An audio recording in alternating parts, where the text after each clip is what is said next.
想观赏101的跨年烟火，不少人首选的私房景点就是台北松仁路的这条巷弄。但是跨年还没到呢，就有一名男子脚上绑了仙女棒，当街做起了霹雳舞大风车的动作。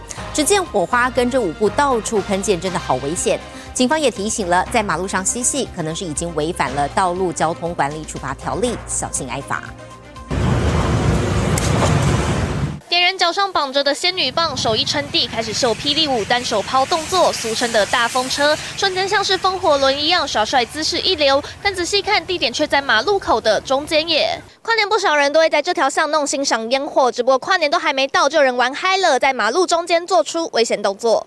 观赏101烟火巷弄私房景点，跨年倒数还没开始，30号晚上就有男子疑似因为好玩突发奇想，买了仙女棒绑在脚踝，当街跳起舞来。影片被 po 网，让大家傻眼。那个旁边，因为其实这附近还住蛮多人会经过，其实有一点危险。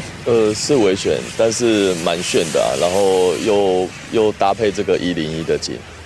年轻人的创意嘛。马路上生武器好危险，而根据消防法规定，仙女棒属于一般烟火，民众自行购入使用没有问题。但如果像是舞台烟火或是特殊烟火等，就需要事先向主管机关申请。